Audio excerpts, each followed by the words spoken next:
আসেন আমার নবী পাকের মিলাদের সময় কি কি ঘটনা ঘটেছিল সংক্ষেপ তারিখে হাদিস আপনাদের কাছে একটু শোনায়। কারণ আমার নবী পাকের মিলাদের আলোচনা করা অর্থাৎ আমার নবী পাকের আগমনের আলোচনা করা, এই আলোচনা করাটা আমার আল্লাহ পাকের কোরআনে আল্লাহ আলোচনা করেছে, এটা আমার আল্লাহ পাকেরও পছন্দ। এ যুবকেরা, তরুণেরা, বাপেরা, কোরআনের মধ্যে আল্লাহ জানিয়ে দিচ্ছে সমস্ত নবী আলাইহিস সালামের রূহকে এক জায়গায় করেছে। সেই দাওয়াতে অন্য কোন ব্যক্তিদের রূহ নাই, ওই দাওয়াতে শুধু নবীদের রূহ রয়েছে। অর্থাৎ সব থেকে টপ ভিআইপিদের দাওয়াত নবীদের রূহ রয়েছে। আল্লাহ পাক নবীদের রূহকে খেতাব করে বলতে লেগেছে, এ আমার নবীদের রূহেরা, আমি তোমাদেরকে কিতাব দেবো, হিকমা দেবো, জ্ঞান দেবো, আমি তোমাদেরকে বড় সম্মানিত করব, মাকামলা করব। তবে আমি তোমাদের কাছে একটা অঙ্গীকার নিতে চাই, আমার বন্ধু মোহাম্মদ রসুলকে যদি তোমরা পাও, তোমরা তোমাদের নবুয়াতের ডাঙ্কা বাজানো বন্ধ করে দিয়ে, তোমরা তোমাদের দিনের মেসেজ প্রচার করা বন্ধ করে দিয়ে আমার মোহাম্মদ রসুলের খেদমত করবে কি বলো? আমার নবীর দিনের সহযোগিতা করবে কি বলো? আমার নবীর পিছনে নবীর হয়ে কাজ করবে কিনা বলো? নবীদের থেকে সাক্ষী নিচ্ছে আমার নবীর খেদমত করার জন্য, আমার নবীর সহযোগিতা করার জন্য সঙ্গে সঙ্গে বাপ আদম থেকে শুরু করে ঈসা আলাইহিস সালাম সমস্ত নবীদের রূহরা বলেছেন, আল্লাহ পাক আমরা সাক্ষী দিলাম মুহাম্মদ রসুলকে আমরা খেদমত সহযোগিতা করব। এই কথা যখনই বললেন, আল্লাহ পাক ওই সময় বলতে লাগলেন, এ আমার নবীদের রূহ, তোমরা যেই অঙ্গীকারটা করছেন একটা সাক্ষী তো লাগবে। তোমাদের এই কথার উপরে আমি আল্লাহ নিজে সাক্ষী হয়ে রইলাম। যখনই মেশাক হয়ে গেল, ওয়াদা নিয়ে নেওয়া হলো, সঙ্গে সঙ্গে সমস্ত নবীদের রূহকে একটা নূর ছায়া করে দিল। যেমন আকাশের মেঘলা আমাদেরকে ছায়া করে দেয়, ওইভাবে নূর একটা সমস্ত নবীদের মাগমুন করে রূহগুলোকে ওই নূরের মধ্যে ছায়া করে দিল। নবী আলাইহিস সালামদের রূহ বলতে লেগেছে, ও রাব্বি আল্লাহ, এই নূরটা কিসের?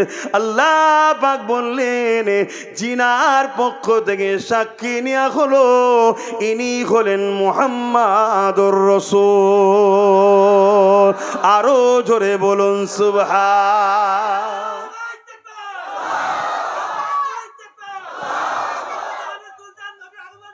জিন্দাবাদ,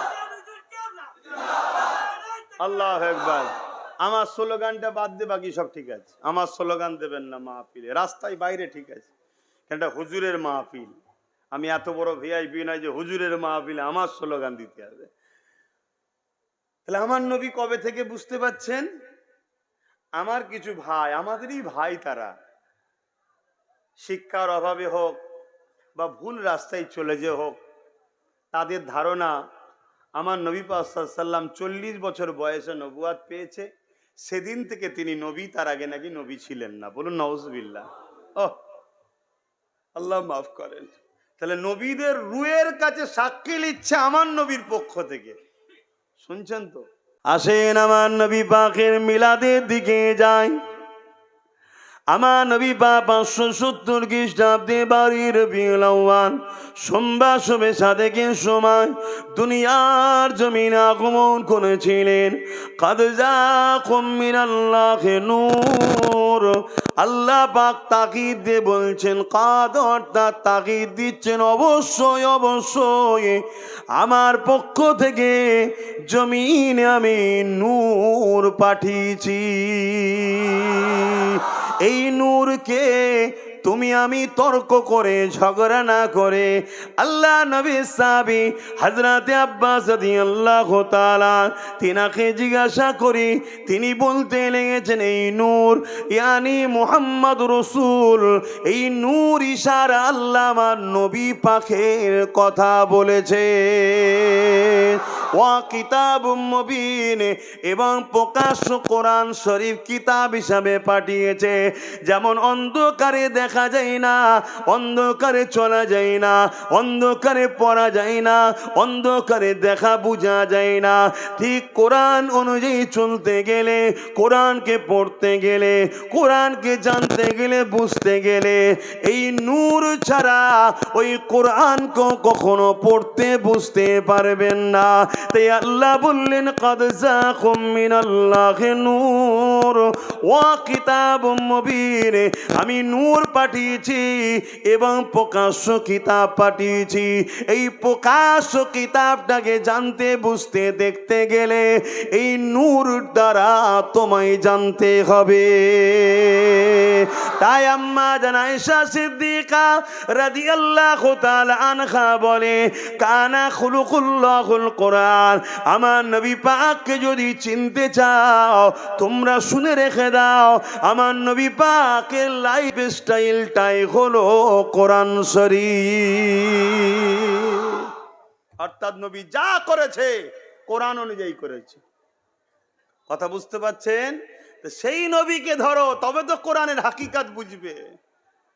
সামান্য বিশ্ববিদ্যালয়ের ইংলিশ লেকচারারের ভাষা হাই স্কুলের ইংলিশের লেকচারার বুঝতে পারে না। দুটোই মানুষ, দুটোই ইংলিশে অনার্স করেছে। তাহলে আল্লাহর ভাষা আমি তুমি বুঝি কি করে?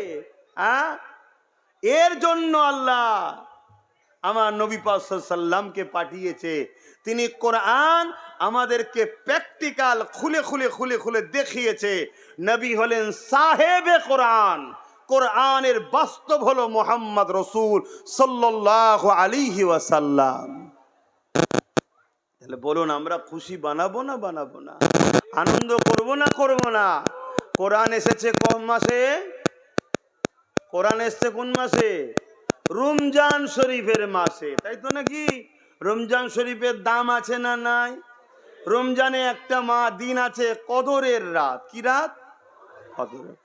এক রাত্রি ইবাদত করলে 1000 মাসের ইবাদতের নেকি হয়। জোরে বলুন সুবহানাল্লাহ। এটা খুশির কথা না খারাপ কথা? খুশির কথা। কেন? ওই রাত্রিরে কোরআন এসেছে, ওই রাত্রিরে ফারিস্তা আসে।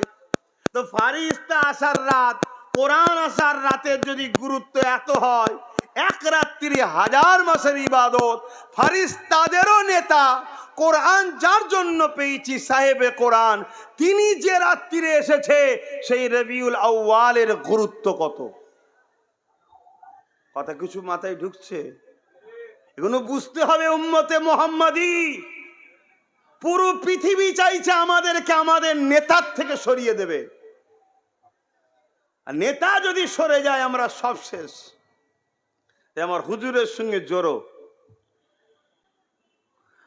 আসেন আমার নবী পাকের মিলাদের সময় কি কি ঘটনা ঘটেছিল সংক্ষেপ তারিখে হাদিস আপনাদের কাছে একটু শোনায়। কেননা আমার নবী পাকের মিলাদের আলোচনা করা অর্থাৎ আমার নবী পাকের আগমনের আলোচনা করা, এই আলোচনা করাটা আমার আল্লাহ পাকের কোরআনে আল্লাহ আলোচনা করেছে। এটা আমার আল্লাহ পাকেরও পছন্দ। এ যুবকেরা, তরুণেরা, বাপেরা, কোরআনের মধ্যে আল্লাহ জানিয়ে দিচ্ছে সমস্ত নবী আলাইহিস সালামের রূহকে এক জায়গায় করেছে। সেই দাওয়াতে অন্য কোন ব্যক্তিদের রূহ নাই, ওই দাওয়াতে শুধু নবীদের রূহ রয়েছে। অর্থাৎ সব থেকে টপ ভিআইপিদের দাওয়াত নবীদের রূহ রয়েছে। আল্লাহ পাক নবীদের রূহকে খেতাব করে বলতে লেগেছে, এ আমার নবীদের রূহেরা, আমি তোমাদেরকে কিতাব দেবো, হিকমা দেবো, জ্ঞান দেবো, আমি তোমাদেরকে বড় সম্মানিত করব, মাকামলা করব। তবে আমি তোমাদের কাছে একটা অঙ্গীকার নিতে চাই, আমার বন্ধু মুহাম্মদ রাসূলকে যদি তোমরা পাও, তোমরা তোমাদের নবুয়াতের ডাঙ্কা বাজানো বন্ধ করে দিয়ে, তোমরা তোমাদের দিনের মেসেজ প্রচার করা বন্ধ করে দিয়ে আমার মুহাম্মদ রসুলের খেদমত করবে কি বলো? আমার নবীর দিনের সহযোগিতা করবে কি বলো? আমার নবীর পিছনে নবীর হয়ে কাজ করবে কিনা বলো? নবীদের থেকে সাক্ষী নিচ্ছে আমার নবীর খেদমত করার জন্য, আমার নবীর সহযোগিতা করার জন্য সঙ্গে সঙ্গে বাপ আদম থেকে শুরু করে ঈসা আলাইহিস সালাম সমস্ত নবীদের রূহরা বলেছেন আল্লাহ পাক আমরা সাক্ষী দিলাম মুহাম্মদ রসুলকে আমরা খেদমত সহযোগিতা করব। এই কথা যখনই বললেন আল্লাহ পাক ওই সময় বলতে লাগলেন, এ আমার নবীদের রূহ, তোমরা যেই অঙ্গীকারটা করছেন একটা সাক্ষী তো লাগবে। তোমাদের এই কথার উপরে আমি আল্লাহ নিজে সাক্ষী হয়ে রইলাম। যখনই মেশাক হয়ে গেল, ওয়াদা নিয়ে নেওয়া হলো, সঙ্গে সঙ্গে সমস্ত নবীদের রূহকে একটা নূর ছায়া করে দিল। যেমন আকাশের মেঘলা আমাদেরকে ছায়া করে দেয়, ওইভাবে নূর একটা সমস্ত নবীদের মাগমুন করে রূহগুলোকে ওই নূরের মধ্যে ছায়া করে দিল। নবী আলাইহিস সালামদের রূহ বলতে লেগেছে, ও রাব্বি আল্লাহ, এই নূরটা কিসের? আল্লাহ পাক বললেন, জিনার পক্ষ থেকে সাক্ষী নেওয়া হলো, ইনি হলেন মুহাম্মাদুর রাসূল। আরো জোরে বলুন সুবহান।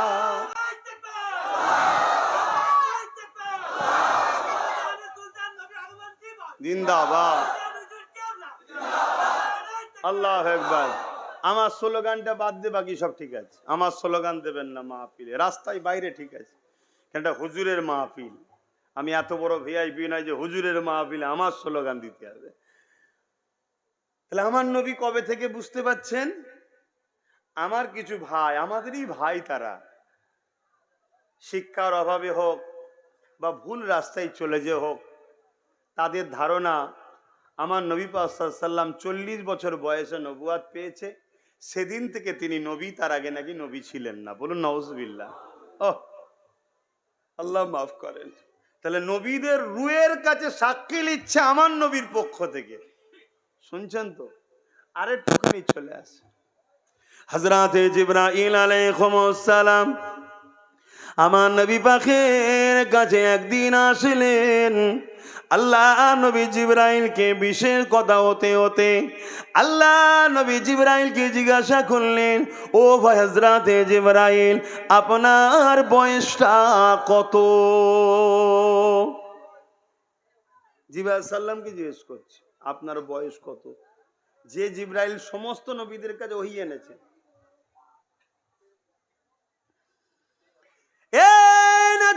তরুণেরা, হযরতে জিবরাইল আলাইহিস সালাম বলেছিলেন, ইয়া রাসূলুল্লাহ, হাবিবাল্লাহ, এইভাবে তো আমি অক্ষর দিয়ে বলতে পারি না। হুজুর, আমি কিছু নমুনা আপনাকে বলি, আপনি হিসাব করে নেন। আল্লাহ নবীকে বলতে লাগলেন, ইয়া রাসূলুল্লাহ, হাবিবাল্লাহ, আমি জিবরাইলকে যখন আল্লাহ বা সৃষ্টি করেছিলেন, তখন না জান্নাত ছিল, না জাহান্নাম ছিল, না পৃথিবী ছিল, কিছুই ছিল না। না ইসরাফিল, আজরাইল, মিকাইলকে তৈরি কিছুই করেনি। আল্লাহ যখন আমাকে সৃষ্টি করেছেন, ইয়া রাসূলুল্লাহ, হাবিবাল্লাহ, আমি মাথাটা তোলার সাথে সাথে আল্লাহ পাকের আরশে আজিমের নিচে একটা নূরের চাদর রয়েছে। ওই চাদরের মধ্যে একটা নূরের চমক দেখলাম, একটা তারার চমক দেখলাম, যেটাকে দেখে আমি জিবরাইল বড় দিবানা হয়ে গেলাম। প্রতিটা মানুষ সৌন্দর্যকে বড় পছন্দ করে, সৌন্দর্যের প্রেমিক হয়, ঠিক না? আমরা বাচ্চাদেরকে সবাই ভালোবাসি না? সে যে যারই বাচ্চা হোক, হাতটাকে যদি অমুসলিমেরও ছেলে হয়, বাচ্চা দেখলে ভালো লাগে, ঠিক না বেঠিক? কেন? সুন্দর, বাচ্চাদের সুন্দর লাগে, ঠিক না? তো সুন্দর গোলাপ ফুল সবাই ভালোবাসে, সুন্দর। তা জিবরাইল সাল্লাম তিনি বলছে, ওই চাঁদ তারাটা এত সুন্দর ছিল, চমক, যেটা দেখে আমি তার দিবানা হয়ে গেলাম। তা আমি দেখার জন্য বেতাব হয়ে রইলাম। ইন্তজার ইন্তজার ইন্তজার ইন্তজার ৭০,০০০ বছর ইন্তজার করার পর আবার ওই তারাটাকে দেখতে পেলাম। জোরে বলুন সুবহানাল্লাহ। কত হাজার বছর পর? মুখে একটু বলবেন কত হাজার? ৭০,০০০। দ্বিতীয়বার দেখার পরে আরো দিবানা হয়ে গেলাম, আবার দেখতে চাইলাম। সাহাবারা বসে আছে, হুজুরকে শোনাচ্ছেন, ইয়া রাসূলুল্লাহ হাবিবাল্লাহ, দ্বিতীয়বার আবার ৭০,০০০ পর দেখতে পেলাম, আবার দেখার জন্য দিবানা হলাম। তৃতীয়বারে আবার ৭০,০০০ বছর পর দেখতে পেলাম। ইয়া রাসূলুল্লাহ হাবিবাল্লাহ, ওই তারাটা ৭০,০০০ বছর ছাড়া ছাড়া একবার করে উদিত হয়েছে। আমি ওই তারাটাকে মোট ৭২,০০০ বার দেখেছি। ৭০,০০০ বছর ছাড়া ছাড়া একবার হয়, আর দেখেছে কতবার? তোমার কম্পিউটারে অঙ্ক আসবে তো, জিবরাইল সালামের বয়স কত?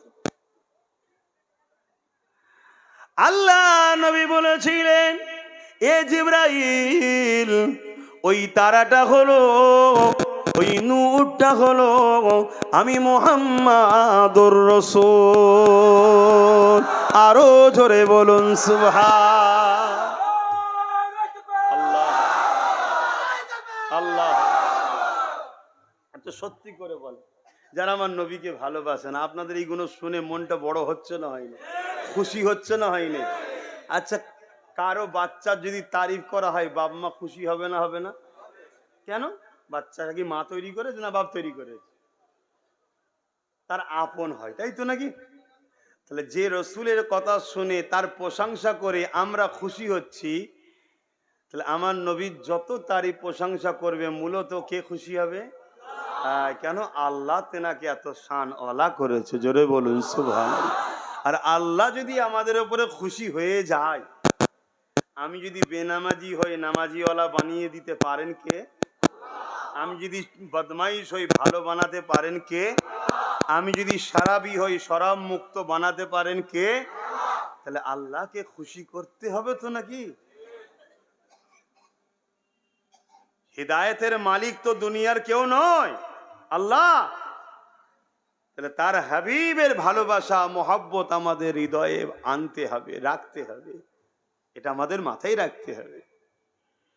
তাহলে আমার নবী পাক সাল্লাল্লাহু আলাইহি ওয়াসাল্লামের আগমন নিয়ে আমার আল্লাহ কোরআনে আলোচনা করেছে না করেনি? আচ্ছা, আর একটু ওখানে আগিয়ে চলেন। হযরত ইব্রাহিম আলাইহিস সালাম কাবা শরীফ কাবা শরীফ বানাতে লেগেছেন। এ নওজোয়ান তরুণেরা যারা মক্কা শরীফে গেছে, জিজ্ঞাসা করুন, আল্লাহ পাকের খড়গে ৭ চক্র দিবার পরে মাকাম ইব্রাহিমের সামনে ২ রাকাত নামাজ পড়তেই হবে। যারা হাজি আছে জিজ্ঞেস করুন, পড়তেই হবে। মাকাম ইব্রাহিমকে তওয়াফ, এই হাজারা কাবা শরীফ তওয়াফ করার পরে মাকাম ইব্রাহিমকে সামনে রেখে কাবাকে কেবলা বানিয়ে আল্লাহর জন্য ২ রাকাত নামাজ পড়তেই হবে। ওই মাকাম ইব্রাহিমে কি আছে? একটা পাথর আছে, যে পাথরটি ইব্রাহিম আলাইহিস সালাম পায়ের দাগ আছে। এখানে মুরিদ পীরের হাতে পায়ে কদম মুসি করলে ফতোয়া হয়। এখানে ছেলে বাপ মার পায়ে হাত দিয়ে একটু চুমু কদম মুসি করলে ফতোয়া হয়। আর ওখানে ইব্রাহিম নবীর পায়ের সামনে নিয়ে যে বলছে আল্লাহকে সেজদা করো, ইব্রাহিম নবীর পাট যেতে পাথরের ছাপ আছে ওটাকে সামনে রাখো। কারণ কি? যে তরুণেরা, আমার নবী পাক আসার কিছু কম বেশি ২,৫০-৩ হাজার বছর আগে হযরত ইব্রাহিম আলাইহিস সালাম দুনিয়া জমিনে এসেছিলেন। তিনি আল্লাহ পাকের হুকুমেতে ওই কাবা শরীফটা তওয়াফ করে তৈরি করেছিলেন। ওই কাবা শরীফটা তৈরি করার সময় যখন কাবার উঁচু দেয়ালগুলোকে গাঁথতে হতো, ওই পাথরটার উপরে দাঁড়িয়ে দাঁড়িয়ে দাঁড়িয়ে দাঁড়িয়ে ঘর তৈরি করত। আর এই পাথরটা অটোমেটিক লিফটের মতো উঠতো আর নামতো। বর্তমান লিফট এই জন্যে বললাম যে ভাষা আপনারা বুঝবেন, কিন্তু লিফটের দড়ি রয়েছে, তার রয়েছে, মোটর রয়েছে, কিন্তু এই পাথরে কোনো দড়ি তার মোটর ছিল না। ওই পাথরটা শূন্যে শূন্যে ভেসে উঠতো আল্লাহ পাকের ক্ষমতাতে। আর ওই পাথর দিয়ে এমন করে দাঁড়িয়ে দাঁড়িয়ে ইব্রাহিম নবী ঘরটা বানিয়ে ফেললো। এই ঘর যখন বানানো হয়ে গেল, ইব্রাহিম নবী দোয়া চাইতে লাগলেন, ও রাব্বি আল্লাহ পাক, আমি ঘর বানিয়েছি, আমাকে মজুরি দেন। অনেক দোয়া চেয়েছে, তার মধ্যে যে বিষয়টা আজকে আলোচনা, এই দোয়া চাইতে চাইতে বলতে লাগলে, আল্লাহ পাক, আমি ইব্রাহিম আপনার কাছে একটা বড় তামান্না, বড় আরজু রেখেছি। আমার এই দোয়া আপনার কাছে রয়েছে। কি দোয়া? আল্লাহ পাক, ওই যে জিনাকে না বানালে কোনো কিছু বানাতেন না, জিনাকে আপনি সব থেকে বেশি পিয়ার করেন, আপনার সাথে নামের সাথে জিনার নাম রেখে দিয়েছে। আর আজিমের ওপরে লা ইলাহার পাশে জিনার নাম রয়েছে, হুরেদের চোখে চোখে জিনার নাম রয়েছে, ফেরেশতাদের জবানে জবানে জিনার নাম রয়েছে। আল্লাহ পাক আপনার পেয়ারা নবী মুহাম্মদ রাসূলুল্লাহকে যে পাঠাবে, আল্লাহ পাক আপনার কাছে দোয়া চাই, ওই নবী পাকের মিলাদটা জানো, আগমনটা জানো, আমি ইব্রাহিম আমার আওলাদের আওলাদ খানদানে হয়। আমরা দোয়া চাই না যে আল্লাহ আমাদের ওলি আল্লাহ বাচ্চা দেবেন, নেক বাচ্চা দেবেন? ইব্রাহিম নবী চাইছে আল্লাহ ওই বাচ্চাটা, ওই নিয়ামত হলো আপনার বন্ধুটা আমার নসলে যেন আসে, আমার খানদানে যেন আসে। এই যে নবীর আগমন বৃত্তান্ত আলোচনা, এটাকে আরবিতে কি বলে? মিলাদ বা মৌলুদ। বাংলায় জন্ম বলে। জন্ম বৃত্তান্ত ঘটনা যে আলোচনা হয় যে মাহফিলে, ওই মাহফিলকে বলা হয় মিলাদের মাহফিল। অসুবিধা হচ্ছে? একটা কেউ বই লিখবে জীবনী, আব্বাস সিদ্দিকের জীবনী, তা আমার ছোটবেলাটা ওই জীবনীতে থাকবে না থাকবে না? শৈশব কৈশব থাকবে না থাকবে না? বাপের নাম মায়ের নাম কুনিয়াত কি আছে তা থাকবে না থাকবে না? তা আমার নবী পাকের লাইফ স্টাইলের শিশুবেলাটা থাকবে না? এই শিশুবেলার আলোচনা যেখানে হয় ওই মাহফিলকে কি বলে একটু বলবেন তো? মিলাদের মাহফিল। বলুন বলুন। হ্যাঁ, আরবিতে মিলাদ বলে, বাংলায় জন্ম বলে, কিন্তু আমার নবীর শানে জন্ম বলবো না। কেন? সব বাংলা কথা নবীর শানে লাগানো যায় না। নবীর শানে উপস্থিত হওয়া, আগমন হওয়া। কেন? আমার নবীর জন্ম বাপ আদম আলাইহিস সালাম যখন পানি কাদার সঙ্গে মিলেছিল, তারও হাজার হাজার হাজার বছর আগে আমার নবীর জন্ম হয়ে গেছে। জোরে বলুন সুবহানাল্লাহ। আল্লাহ পাকের কুদরতি কাছে আল্লাহ রেখে দিয়েছিলেন। কথা বুঝে আসছে? 63 বছরের দুনিয়াবি জিন্দেগি আমার নবী পাককে আল্লাহ দুনিয়ায় পাঠিয়েছিলেন। অবশ্যই তিনি বাশার, অবশ্যই তিনি মানুষ, এবং কুল কায়নাতে যত মানুষ আছে, বাপ আদম থেকে নিয়ে শুরু করে পৃথিবীর শেষ মানুষ পর্যন্ত, সব থেকে দামি, সম্মানিত, বড় সর্বদিক দিয়ে মুহাম্মদ সাল্লাল্লাহু আলাইহি ওয়াসাল্লাম। জোরে বলুন সুবহানাল্লাহ। কিন্তু মানুষ, ফেরেশতা নয়, জিন নয়। কথা মাথায় ঢুকছে? মানুষ তো নাকি? তো মানুষেরই তো মিলাদ হয়, তাই তো নাকি? জন্ম হয় কার? মানুষেরই তো। আল্লাহর জন্ম আছে? কথা বলেন। তাহলে আল্লাহর মিলাদও, এই মিলাদ হয় নাকি আল্লাহ? তাহলে মিলাদ করে আমরা দুনিয়াকে সাক্ষী দিচ্ছি, দেখো মোহাম্মদ রসুল খোদা নয়, মোহাম্মদ রসুল হলেন খোদার বান্দা। তাই তিনার জন্ম মিলাদ, বাংলায় আবার বলছি, মিলাদ আগমনের আমরা মাহফিল করে প্রমাণ করে দিচ্ছি যে নবী আল্লাহর বান্দা। জোরে বলুন সুবহানাল্লাহ। মিলাদের বিরোধী করবেন না, এটা হাস্যকর বিষয়। উম্মতে মুহাম্মাদি দাবি করে নবীর মিলাদের সমালোচনা করে। হ্যাঁ, খ্রিস্টানরা আলোচনা করে আমাদের ঈসা যে ঘরে জন্ম হয়েছিল, ওই ঘরের পবিত্রতা, ওই ঘরের দোয়া আল্লাহর কাছে কবুল হয়, আলোচনা করে। শুনছেন তো নাকি? আর আমাদের মৌলী সাহেবরা যদি আলোচনা করে আমার নবীর মিলাদ করলে ঈমান চলে যাবে, নবীর আলোচনা, জন্ম বৃত্তান্ত আলোচনা করা যাবে না, ওটা কোনো পবিত্রের ব্যাপার না, কোনো বরকতই নাই, তাহলে এটা কি দুঃখজনক নয়? অথচ আম্মা জান আমিনা বলতে লেগেছে, আমার বাচ্চা যখন দুনিয়া জমিনে আসে, আমি আমিনা তাকে পাক পবিত্র করার জন্য চেষ্টায় যখন লাগলাম, আমি যখন এই মন নিয়ে তা দিয়ে তাকাতে লাগলাম, আমি আমিনা অবাক হয়ে গেলাম। আমার গর্ভ থেকে দুনিয়াতে একটা নূর এসেছে, যা শরীরের আলোয় আমার ঘর আলোকিত হয়ে গেছে। আর গায়েবী আওয়াজ আসতে লেগেছে, আমিনা রে, এটা দুনিয়ার অন্য কোনো বাচ্চার মতো বাচ্চা নয়, তোমার বাচ্চা দুনিয়াকে পাক পবিত্র করতে এসেছে। তার পাক নিয়ে তোমাকে ভাবতে হবে না, এ বাচ্চা পাক তো রয়েছে, এই বাচ্চা দুনিয়াকে পাক করতে এসেছে।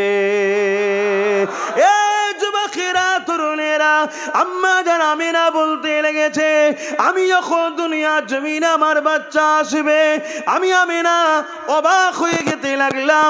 আমার বাচ্চা শরীর থেকে এত নূর বেরোতে লেগেছে, ওই আলোতে আমি শাম দেশের প্রাসাদ পর্যন্ত দেখতে লেগেছে।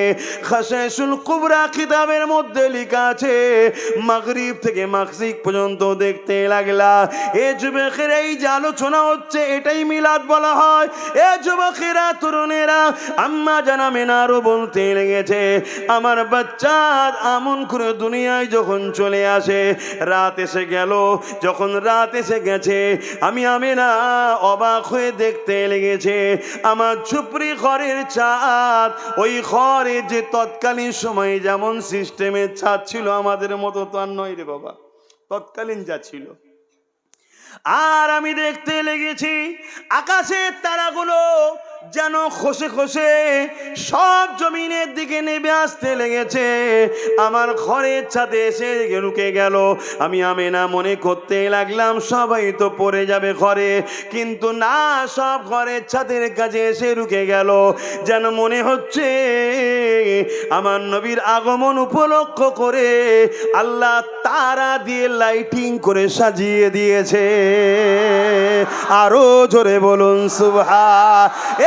যুবকেরা, একটা কথা শুনুন, আল্লাহ নবী আম্মা জান হযরত আমিনা বলতে লেগেছে, কোন একদিনেতে আমি আমার বাচ্চাকে খোলা আকাশের নিচেতে দুলনাতে দুলিয়ে দিলাম, শুইয়ে দিলাম। আমি অবাক হয়ে গেলাম, দেখতে লেগেছি আকাশের চাঁদ জমিনের দিকে নেমে আসছে দ্রুত, এত দ্রুত আসছে, আমি আমিনা ঘাবড়ে গেলাম, চাঁদটা মনে হয় জমিনে পড়ে যাবে। কিন্তু না না না, আমার বাচ্চার কাজ বরাবর এসে রয়ে গেল। আর আমার বাচ্চা দুলনায় দুলে দুলে ছোট ছোট নূরের হাত ইশারা করে, যেদিকে ইশারা করে চাঁদ সেদিকে যায়। আমি একটু আপনাকে আমাকে আমাদের সাধারণ ভাষায় একটু বোঝায়, যেমন আমি তুমি বাচ্চাদেরকে খেলনা দিই শিশুবেলায় খেলার জন্য, আমার আল্লাহ চাঁদকে তার বন্ধুর জন্য খেলনা যেন বানিয়ে দিয়েছে। আরো জোরে বলুন সুবহান। আল্লাহু আকবার। সেই নবীর কথা শুনে আমাদের কি ভালো লাগছে না খারাপ লাগছে? এটাই তো আমাদের আনন্দ। আর এই আনন্দটা কি বলা হয়? ঈদ। আর এই আনন্দতে আল্লাহ খুশি, এটাই হলো শুকরিয়া আদায় করা, আল্লাহর নিয়ামতের শুকরিয়া প্রকাশ করা হচ্ছে যে আল্লাহ আপনি আপনার হাবিবকে কি নিয়ামতওয়ালা করেছেন, কি শানওয়ালা করেছেন। বলুন, এই যে নবীর ছোটবেলার কথাগুলো আলোচনা হচ্ছে, এগুলো কি কোনো সমস্যা? এগুলো কি আমাদের জানা দরকার আছে না? নাই যে আমাদেরও বাচ্চা হয়, দুনিয়ায় হাজারো বাচ্চা এসেছে, আর আমার নবী এসেছে দুটো আশা। বলুন, দুটো বাচ্চা এক নয়। তাই বাড়ি রবিউল আউয়ালের দিনে প্রত্যেকের বাড়িতে সাজাবেন, পরিষ্কার পরিচ্ছন্ন করবেন, আতর গোলাপ ছড়াবেন, খুশবু দেবেন, একটু যার যেমন সামর্থ্য আছে কিছু লাইট জ্বালাবেন। এতে কি হবে? প্রতি বছরে আপনার বাচ্চা বলবে, আব্বা এটা কেন করছেন? না, এই দিনে আমার নবী আগমন করেছিল। তার দিলে আস্তে আস্তে আস্তে তোমার নবীর আগমনের মেসেজ সেই ঢুকে যাবে আস্তে আস্তে। জোরে বলুন সুবহানাল্লাহ। এবং বাচ্চাদেরকে নিয়ে তোমরা নিজেরাই বসবে, বাড়িতে বসে নবী পাক সাল্লাল্লাহু আলাইহি ওয়াসাল্লামের এই যে কথাগুলো আলোচনা করছি এগুলি আলোচনা করবে, করে হাত তুলবে যে আল্লাহ এই দিনে আপনার বন্ধুকে পাঠিয়েছিলেন আমাদেরকে বাঁচাবার জন্য, আপনার সব থেকে বড় নিয়ামতকে এই দিনে পাঠিয়েছিলেন। আজকে সেই দিন তাবরুকপূর্ণ দিনে আপনার কাছে হাত তুলেছি, আল্লাহ আমাদের গুনাহকে মাফ করে দেন। আমার নসলে যত আসবে তাদেরকে সে আপনার নবীর গোলাম বানাবেন, আমাদের রুজিতে বরকত দেবেন। সবাই সবার বাড়িতে করো, এবং একটু ভালো মন্দ রান্না করলেন, খুশি আনন্দ। রোজই তো ভালো মন্দ আল্লাহ করে খাওয়াচ্ছে, অন্য সময় তো খাও, খেয়ে সেটা নিজেরা পরিবাররা খেয়ে নিলে। খাওয়া হলো নিজের, কিন্তু নিয়তটা করার জন্য তারও একটা আলাদা নেকিও পেলেন। জোরে বলুন সুবহানাল্লাহ। তা আশা করতে পারি প্রতিটা নবীর গোলামের বাড়িতে বাড়ি রবিউল আউয়ালের দিনে একটা হলো বাড়তি সাজাবার উদ্দেশ্য, এই দিনকে আলো, একটু খুশবু, একটু পরিষ্কার পরিচ্ছন্ন, একটু আতর গোলাপ দেওয়া, বাচ্চাদেরকে নিয়ে বসা। যদি ভালো মন্দ নাও রাখতে পারো, কিছু মিষ্টি কিনে নিজেরাই খাওয়া, করতে পারবে না? পারবে না। কিন্তু দুঃখের বিষয় আবার আমাদেরই একদল ভাইয়েরা বলবে যে গায়ের ইসলামরা যেমন জন্মদিবস পালন করে, হ্যাপি নিউ ইয়ার, আমরাও এই হ্যাপি নিউ ইয়ার করতে চাইছি না। এই হ্যাপি বার্থডে নাকি, হ্যাপি বার্থডে ডু ইউ নাকি বলে না, না না না না না না, আমরা নবীর আগমন উপলক্ষ করে আল্লাহ নবী নিজে দুম্বা জবাই করে খানা করে সাহাবাদের খাইয়েছেন। জোরে বলুন সুবহানাল্লাহ। এবং নবী পাক সাল্লাল্লাহু আলাইহি ওয়াসাল্লাম বলেছেন তোমরা সোমবার দিন রোজা রাখবে, এবং নবীও রাখতেন, তোমরাও পারো রাখবে। বা এবারে তো শুক্রবার পড়ে গেছে, আবার একসাথে দুটো ঈদ, জানেন তো নাকি? এবারে শুক্রবার পড়েছে, এক জুম্মার দিনটা হলো ঈদের দিন, জানেন তো নাকি? হ্যাঁ, কেন? বাপ আদম আলাইহিস সালাম এসেছিলেন এই দিন, এই জন্য ঈদের দিন। তাহলে বাপ আদম আসার দিনটা যদি ঈদের দিন হয়, বাপ আদমকেও সৃষ্টি করতো না যদি মোহাম্মদ রসুল না হতো, তাহলে সেই নবীর আসার দিনটা কি ঈদের দিন নয়? একসাথে দুটো ঈদ আমরা পাচ্ছি, বলুন সুবহানাল্লাহ।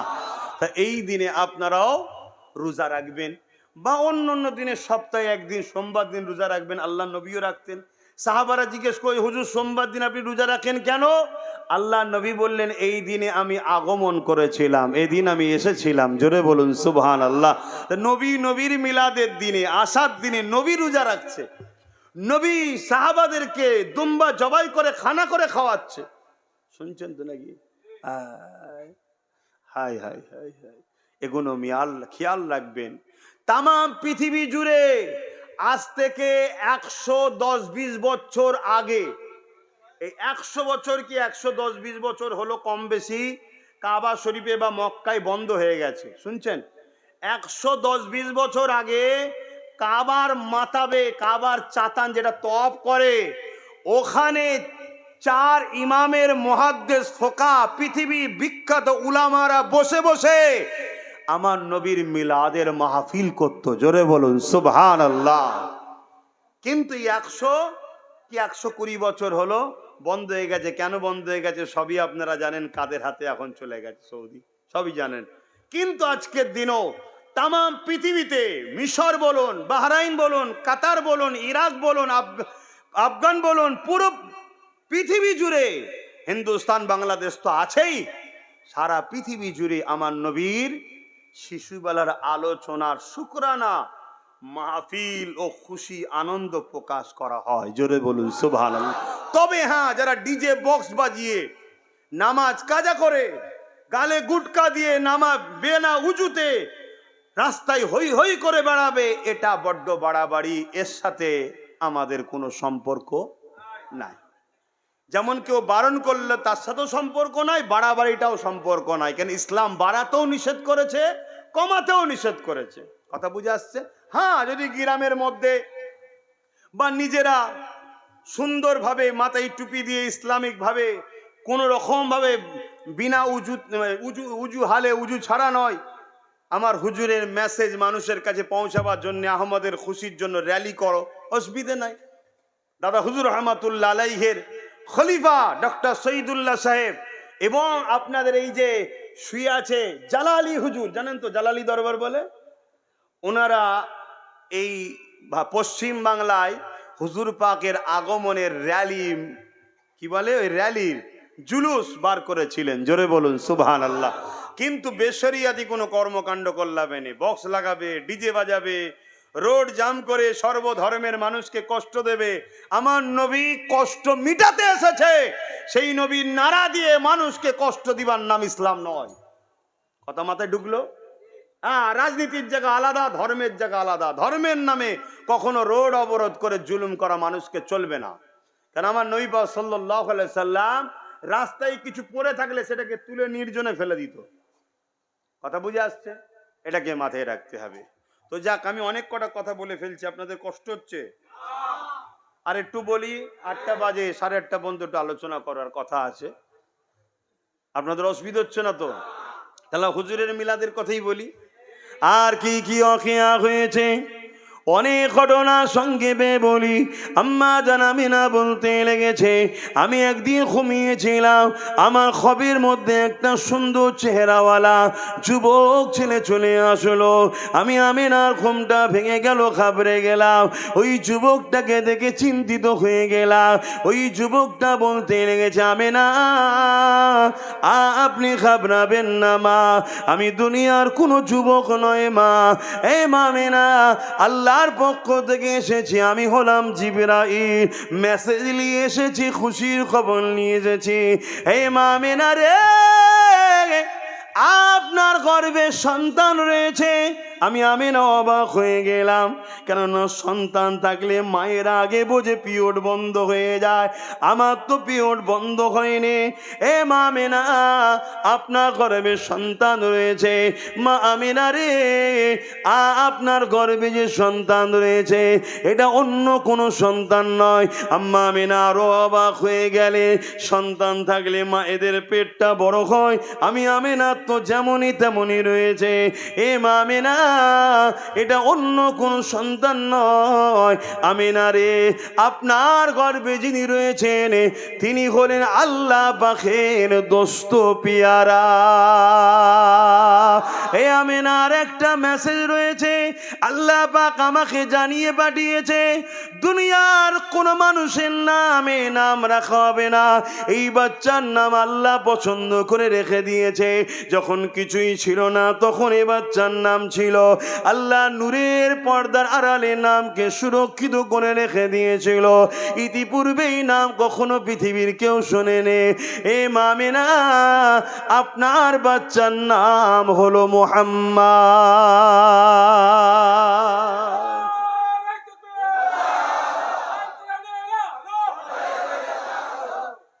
আর বাকিগুলো কোথায় গেল? শুধু কোরআনের আলো জ্বালিয়ে দিলেই হয়ে যাবে? এখন তো আবার এক দল বেরিয়েছে, তারা শুধু কোরআন মানে, হাদিস মানে না। এরম বললে হবে না। সব থেকে ভালো স্লোগান হলো কোরআন সুন্নাহর আলো ঘরে ঘরে জ্বালো। কোরআন সুন্নাহর মধ্যে সবই এসে যাচ্ছে। কথা বুঝে আসছে? আর পাশাপাশি এটাকেও মনে রাখতে হবে, শরিয়তের দলিল 4টি, আদিল্লাতুল ইসলামি আরবাতুন, কোরআন, সুন্নাহ, ইজমা, কিয়াস। কথা বুঝে আসছে? সব হাদিস ওপরে ঈমান আনতে হবে।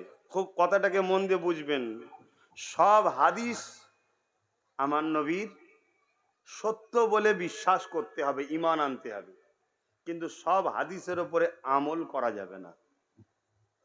বুঝাতে পারলাম? সব হাদিস ওপরে বিশ্বাস রাখতে হবে, ঈমান আনতে হবে, কিন্তু আমল করা যাবে না। একটু খুলে বলি, ঘাবড়ে যাচ্ছেন নাকি? এক হাদিস দ্বারা আর এক হাদিসকে হুজুর রদ করেছে, রদ করে দিয়েছে, বাতিল করে দিয়েছে। যেমন আল্লাহ নবী বললেন তোমরা কবর জিয়ারত করবে না, এটা হাদিস কিন্তু নবী পাকের, জানেন তো নাকি? টোটাল বন্ধ। কেন? সেই সময়ে মানুষ কবর জিয়ারতের নামে কবরের উপাসনা করছিল।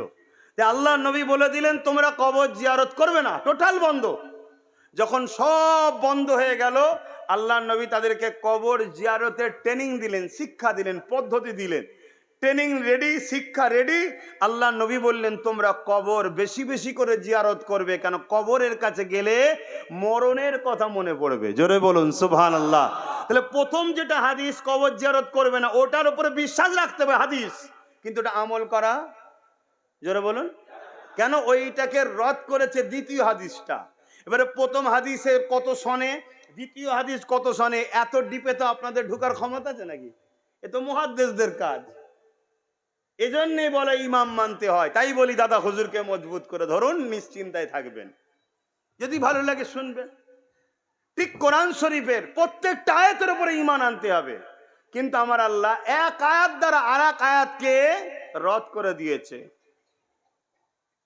ডাক্তারের কাছে যাই না আমরা, ডাক্তার একটা প্রেসক্রিপশন করে দিল, এটা খাবে। কিছুদিন পরে ওই ডাক্তারই আগের ওষুধকে বাতিল করে আবার প্রেসক্রিপশন করে দেয়। এখন আপনি বলবেন নাকি যে কি ছেলে খেলা ধরেছো, প্রথমেই তো এটা দিতে পারতেন? আমি বলবেন না, রুগীর ধাত ডাক্তার বোঝে, ঠিক না? তখন যদি এই পাওয়ারটা দিতাম তাহলে রোগটা যেত না। প্রথম কড়া পাওয়ার দিয়ে রোগকে ড্যামেজ করা হয়েছে, এটা দিয়ে এবার ক্লিয়ার করা হচ্ছে।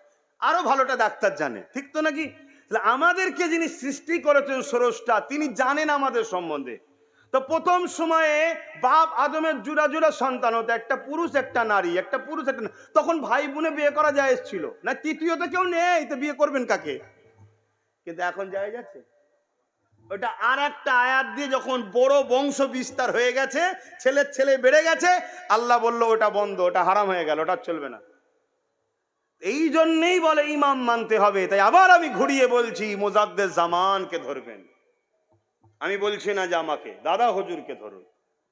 দাদা হুজুর হলো আমাদের ইমাম, উলিল আমর, মজবুত করে ধরেন।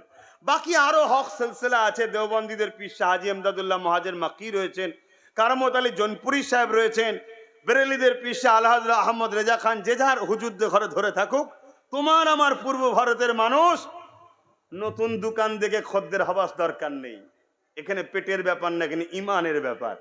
তাই পুরাতন বাপ যেমন চেঞ্জ করে নতুন বাপ আনা যায় না, পুরাতনটাই নিতে হয়। মুজাদ্দেদ জামানকে ধরে রাখো। বুঝতে পারছি? আসেন আবার মিলাদের দিকে ফিরে যায়। আম্মা জানামেনা বলতে লেগেছে, আমি বড় খুশিতে দিন কাটাতে লাগলাম, আমি বড় আনন্দে দিন কাটাতে লাগলাম। এ যুবকেরা, তরুণীরা, বাবেরা, আম্মা মেনা বলতে লেগেছে, আমি একদিন পানি আনতে কুয়ার ধারে গেলাম। ওই কুয়ার ধারে যাবার সময় ভাবতে লাগলাম, কুয়ার পানি তো নিচেই থাকে, রশি দিয়ে টেনে টেনে ধরে তুলতে হবে, সেটা বড় কষ্টদায়ক হবে। কেন আমার গর্বে রহমাতুল লিল আলামিন আছে, আল্লাহর বন্ধু রয়েছে, কষ্ট না হয়ে যায় জিবরাইল জানিয়ে গেছে। এই জন্যে আম্মা চিন্তা করে করে আগাতে লেগেছে। হঠাৎ করে আম্মা আমিনার কানে আওয়াজ আসে, আসসালাতু আসসালামু আলাইকা রাসূলুল্লাহ, আসসালাতু আসসালামু আলাইকা নবী আল্লাহ। এই আল্লাহ নবী সালাম, এই আল্লাহ রসুল সালাম। আমিনা বড় এদিক ওদিক তাকাতে লাগে, কে কোথা থেকে কি বলছে। যখন খেয়াল করে আম্মা দেখে, ওই কুয়ার পানিটা যেমন ভূমিকম্পে পানি ফোলে, ওই কুয়ার পানি ফুলছে, ওপর দিকে উঠছে, আর তার ভেতর থেকে সালাম আসতে লেগেছে। পানির মধ্যে পানির নবী হযরতে খিজির সাল্লাম সালাম পাঠাচ্ছে। আরো জোরে বলুন সুবহান। আম্মা জান আমিনা বলতে লেগেছেন, আমি যখন কোনো গাছের পাশ দিয়ে যাই, ওই গাছ ঝুঁকে যায়, নত হয়ে যায়, ঝুঁকে যায়, ওই গাছ থেকে আওয়াজ আসে, সালাম সালাম। আমার বাচ্চার উপরে সালাম আসতে লেগেছে। আর হাদিস পাকের মধ্যে আছে, আমার নবী পাকের সাহাবারা নবী পাকের সঙ্গে যখন কোনো সফরে যেত, কোনো জায়গায় যেত, পাহাড় পাথর বালি কোনা গাছপালা সবাই আমার নবীকে সালাম দিতে থাকতে। বলো, এই রকম নেতা ছেড়ে দ্বিতীয় কারো কাছে যাওয়া দরকার আছে? কিন্তু যাচ্ছ কেন মুসলমান? বল, যাচ্ছ কেন? যাত্রার পিছনে ছুটছো উম্মতে মুহাম্মাদি। দুনিয়াদারিতে কোন লিডার দরকার, নেতা দরকার, যাকে দরকার কমসে কম তার আদর্শ চরিত্র তো দেখো, দেখে তো তার পাশে যাও। তুমি শ্রেষ্ঠ নবী, শ্রেষ্ঠ উম্মত, তোমাকে মাথায় রাখা দরকার। আল্লাহ তোমাকে পৃথিবীর শ্রেষ্ঠ মখলুক করেছে, খায়রুল উম্মাহ করেছে, সমস্ত নবীর উম্মতের থেকেও দামি উম্মত করেছে। কিন্তু তুমি আল্লাহ দিয়া নিয়ামতকে মাটির সাথে মিশিয়ে নিকৃষ্ট হয়ে যাচ্ছ। তোমার হুঁশ করা দরকার, তোমার হুঁশ করা দরকার। আম্মা জান আমিনা আরো বলতে লেগেছে, দুনিয়ার মানুষেরা হযরতে রাসূল পাক সাল্লাল্লাহু আলাইহি ওয়াসাল্লামের দাদা জান হযরতে আব্দুল মুত্তালিব রাদিয়াল্লাহু তাআলা তিনি এমন করে একদিন রাসূলুল্লাহ দাদিকে বলতে লেগেছেন, শুনছেন তো নাকি? এ নওজোয়ান তরুণেরা, রাসূলুল্লাহ দাদি জানকে বলতে লেগেছে, কি বলতে লেগেছে? আব্দুল্লাহর বউ তোমার অর্থাৎ হযরত রাসূলুল্লাহর আম্মা জান আমিনার কথা বলতে লেগেছে। আমাদের মেয়ে আমিনা স্বামী হারা, কিন্তু তিনার শরীর থেকে একটা খুশবু বাইর হয়, যে খুশবুর চর্চা পুরো মক্কার অলিতে গলিতে হতে লেগেছে। ওই খুশবু আমিনা মাখে তো মাখে, কোথা থেকে মাখে, কোথা থেকে? এই জন্য রাসূলুল্লাহ দাদা যান আর রাসূলুল্লাহ দাদি যান একে অপরে আলোচনা করতে লেগেছে। যখনই হযরতে আব্দুল মুত্তালিব আলোচনা করে, হযরতে আব্দুল মুত্তালিবের কথা শুনে রাসূলুল্লাহ দাদু যান দাদি যান বলতে লেগেছে যে আমিও অবাক হয়ে যাই, কেননা মুহাম্মদ রাসূল যখন আমিনা কোনো গোসলখানা থেকে বেরোয় বা কোনো ঘর থেকে বেরোয়, আমি যখন ঢুকি ওই ঘরের মধ্যে এত খুশবু হয় যেন মনে হয় কোনো আতরের ফ্যাক্টরি গোডাউনে ঢুকে গেছি। তাই ডেকেছে আম্মা আমিনা হুজুরকে, ডেকে জিজ্ঞেস করছে, মা একটা কথা বলবো? এমনি তুমি স্বামী হারা, মনে বড় দুঃখ আছে তোমার, কিন্তু আমি তোমায় কষ্ট দিতে চাই না। সমাজে সব আলোচনা হচ্ছে যে আমেনা আতর পাই কোথা থেকে, কোথা থেকে মাকে, এ তো মক্কার কোনো জায়গায় পাওয়া যায় না, কোথা থেকে আসে? আম্মা আমেনা ওই সময় মুখে থুতু জমিনে ফেলেছে, সঙ্গে সঙ্গে যেমন আতরের কোনো ডিব্বা খুললে ভড় ভড় করে খুশবু বাহির হয়, ওই থুতু মুবারক থেকে খুশবু পুরো ঘর মা এলাকায় ছড়িয়ে গেল। জোরে বলুন সুবহানাল্লাহ। আম্মা জান আমেনা বলতে লেগেছেন, আব্বা আম্মা এ খুশবু আমেনার নয়, কেন আমেনা কোনো খুশবু মাখে না, আমার গর্বে যিনি রয়েছে এটা তিনার খুশবু। জোরে বলুন সুবহানাল্লাহ, আরো জোরে বলেন না সুবহানাল্লাহ। সেই নবীকে আল্লাহ খুশবু ওয়ালা নবী বানিয়েছে, নূর ওয়ালা নবী বানিয়েছে, নিয়ামত ওয়ালা নবী বানিয়েছে, শাফাআত ওয়ালা নবী বানিয়েছে, সাহারা ওয়ালা নবী বানিয়েছে। দুঃখ কষ্ট বেদনা ওয়ালাদের মজলুমদের ওপরে সাহারা করে জালিমদের হাত থেকে মজলুমদেরকে বাঁচাবার জন্য সেই নবীকে আল্লাহ পাঠিয়েছে। এই মাসের 12 তারিখ সোমবার শুভে সাদেকের সময় আমার রসুল পাক সাল্লাল্লাহু আলাইহি সাল্লাম দুনিয়ায় আগমন করেছিলেন। হযরতে রসুল পাক সাল্লাল্লাহু আলাইহি সাল্লামের ফুপু আম্মাজান বলতে লেগেছে, যখন শুনলাম আব্দুল্লাহর ঘরে আম্মা আমিনার কোলে একটা সন্তান হয়েছে, আমি মোহাম্মদকে দেখার জন্য ছুটে গেলাম। আমার ভাইয়ের সন্তান হয়েছে, দেখতে গেলাম, কিন্তু গিয়ে আমি অবাক হয়ে গেলাম। কি? আমি অবাক হয়ে দেখতে লেগেছি মোহাম্মদ রসুলের সঙ্গে আমিনার নাবির কোনো কানেকশন নেই। প্রত্যেকটা বাচ্চার মায়ের সঙ্গে নাভি থাকে না, থাকে না? কেন থাকে? মায়েদের এই রক্ত মাসে বন্ধ হয়ে যায়, ওটা বাচ্চার পেটে আছে। তোমার আমার সবার হয়েছে গো, হ্যাঁ, নাপাক রক্ত সব মায়ের পেট থেকে তোমার আমার পেটে গেছে, কিন্তু আমার রসুলকে আল্লাহ নাপাক রক্ত দেয়নি। কেন? নবী মাথার তালু থেকে পায়ের তালু পুরোটাই হলো নূর। জোরে বলুন সুবহানাল্লাহ। সেই নবীকে প্যার করেন, ভালোবাসেন, মহব্বত করেন। আসুন সেই নবীকে একটু আদবে সালাত ও সালাম। ইয়া নবী সালাম।